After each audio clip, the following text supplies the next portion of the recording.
Hello everyone, welcome back to the channel. पिछले lecture में हमने फर्स्ट क्वेश्चन डन किया था एक्सरसाइज 6.1 का। आपको प्लेलिस्ट में सारे क्वेश्चंस मिल जाएंगे, ठीक है। तो आज की इस वीडियो में हम सेकंड करने जा रहे हैं, दैट इज़ इन फिगर। ये जो फिगर है, इस फिगर में लाइन दी हुई है, दैट इज़ XY और MN, ये इंटरसेक्ट कर रही है आपस में। कौन से पॉइंट पे? ये जो आपका O पॉइंट है, यहाँ पे ये इंटरसेक्ट कर रही है। और आपका जो एंगल POY है, अब ये एंगल यहाँ पे ना P है, ठीक है। तो ये एंगल POY ये क्या है? 90 डिग्री, क्योंकि पता लग रहा है कि ये स्ट्रेट लाइन है, तो आप इसको यहाँ पे लिख लो कि ये 90 डिग्री का है। डायग्राम में नहीं दिया। अब ये जो आपके A और B है, ये आपको इस तरह से दिए हुए हैं। अब इसको सॉल्व करना पड़ेगा, ध्यान से देखो। सबसे पहले ये क्वेश्चन इज़ वेरी सिंपल। ये क्वेश्चन बहुत ज़्यादा इजी है। बस हम गिवन से स्टार्ट करेंगे। कोई भी क्वेश्चन है ना, अगर आप गिवन लिखते हो, आपको वो चीज़ थोड़ी बहुत ही समझ आने लग पड़ती है। आपको क्वेश्चन में ढूंढना नहीं पड़ता, गिवन से आप चेक कर सकते हो, ठीक है। तो गिवन लिखेंगे। गिवन में आपने ये लिखना है, ये जो लाइंस है वो इंटरसेक्ट कर रही हैं, ठीक है। Lines X and Y, sorry M and N intersect at O। ये जो O पॉइंट है, यहाँ पे ये आपस में ऐसे इंटरसेक्ट कर रही हैं, ठीक है। ये इनका इंटरसेक्टिंग पॉइंट है, जिसको हमने O से रिप्रेजेंट किया हुआ है। और हमारे पास एंगल POY कितना है? 90 डिग्री। अगर ना भी दिया होता, पता ही चल रहा है, यहाँ पे ऐसा बना ही हुआ है डायग्राम में, स्ट्रेट है, मतलब सीधा है, तो पता लग जाना था। और ये भी आप लिखोगे that AB is equals to 2.3। भले ही हमने इसको सॉल्व करना है, लेकिन लिखना है कि हमको गिवन है। फिर टू फाइंड हमने इस एंगल, जो ये जो एंगल बन रहा है ना, एंगल C फाइंड करना है, ठीक है। ये एंगल ही है, तो एंगल लिख सकते हो आप। यहाँ पे नहीं लिखा, लेकिन लिख सकते हो, ठीक है, क्योंकि हमने एंगल ही तो फाइंड करना है। अब हम इसका सॉल्यूशन देखते हैं कैसे होगा। देखो, सबसे पहले ये जो एंगल है ना आपका C, इसको हम बाद में सॉल्व करेंगे, ठीक है। इस एंगल को हम बाद में सॉल्व करेंगे, पहले हम A और B को सॉल्व करेंगे। तो यहाँ पे आप ऐसे लिखोगे AB plus A plus plus 90 degree, ठीक है। देखो, मैं ऐसे समझा रही हूँ। ये एक स्ट्रेट लाइन है, ठीक है, स्ट्रेट लाइन है, और ये एंगल 90 डिग्री A और B। ये तो अभी हमको दोनों ही नहीं पता, हम इसको 2x और 3x एज्यूम करेंगे, क्योंकि रेशियो में दिए हुए हैं। और हमारे पास एक तो चीज़ ऐसी होनी चाहिए जो हमको पता हो, फाइंड की हो, तो वो 90 डिग्री है। इसको हम 180 के इक्वल रखेंगे, क्योंकि ये स्ट्रेट लाइन बन रही है। आप इसको लीनियर पेयर नहीं कह सकते। इसको आप लीनियर पेयर नहीं रीज़न दोगे। क्यों नहीं दोगे वो मैंने फर्स्ट क्वेश्चन में बताया है, आप चेक कर सकते हो, ठीक है।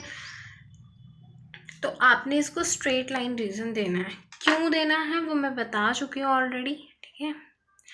तो आपने उस वीडियो को देख लेना है, आपको समझ आ जाएगा कि मैंने यहाँ पे ऐसा क्यों स्ट्रेट लाइन ही क्यों लिखा है। तो यहाँ पे angle A plus angle B plus angle POY is equals to 180 degree which is straight line. इसका ये रीज़न दोगे कि ये एक स्ट्रेट लाइन है। तो एंगल A कितना है? एंगल A हमारे पास है 2x, क्योंकि रेशियोज में है तो x लगाओगे। अब एंगल B हमारे पास 3x है। एंगल ये जो आपका PO और ये y 90 डिग्री के हैं, तो 90 इक्वल्स टू 180 प्लस किया 5x is equals to 180 minus 90, ये प्लस इधर आके बेटा क्या हो जाएगा? माइनस, ठीक है। तो 5x ऐसे ही 180 में से 90 सब्ट्रैक्ट किया, यू विल गेट, आप एक मिनट, हाँ, तो जब आप इसमें सब्ट्रैक्ट करोगे आपके पास 110 आ जाएगा, ठीक है, एक्स नहीं 90 आएगा, 90, तो x ऐसे ही 90/5, जब आपने इसको सॉल्व किया आपके पास आई गेस 18 आएगा। मैं एक बार कर लेती हूँ, ये 5, ये 90, 5 गया 1 पे, 4 0 8, हाँ 18।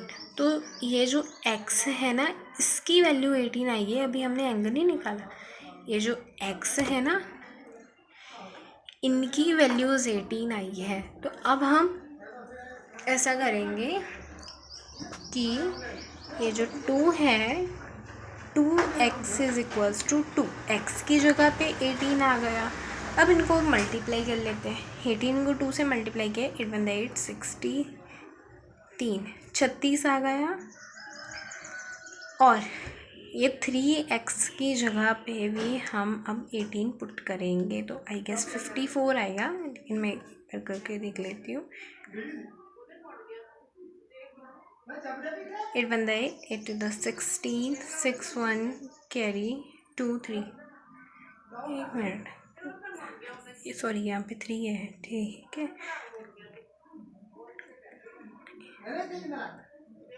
27, 8 1 8 60 20, 8 1 8 8 1 8 68 24, 2 3 4 5, ठीक है। तो यहाँ पे कितनी वैल्यू आ गई, 54।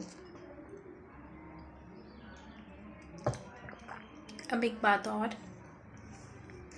यहाँ पे मैंने 18 क्यों भरा, यहाँ पे ध्यान से देखो, ये x की वैल्यू निकली है बेटा, ये x निकला है हमारे पास, तो x की जगह पे वैल्यूज़ पुट की, हमारे पास एंगल आ गया।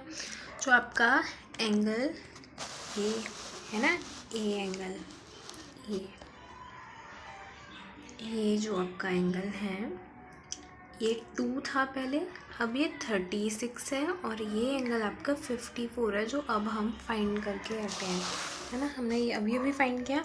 तो यहाँ पे आपके पास कौन सा एंगल निकल गया, ये सारे एंगल आ गए। अब इस एंगल सी की बारी है, हमने एंगल सी अब फाइंड करना है।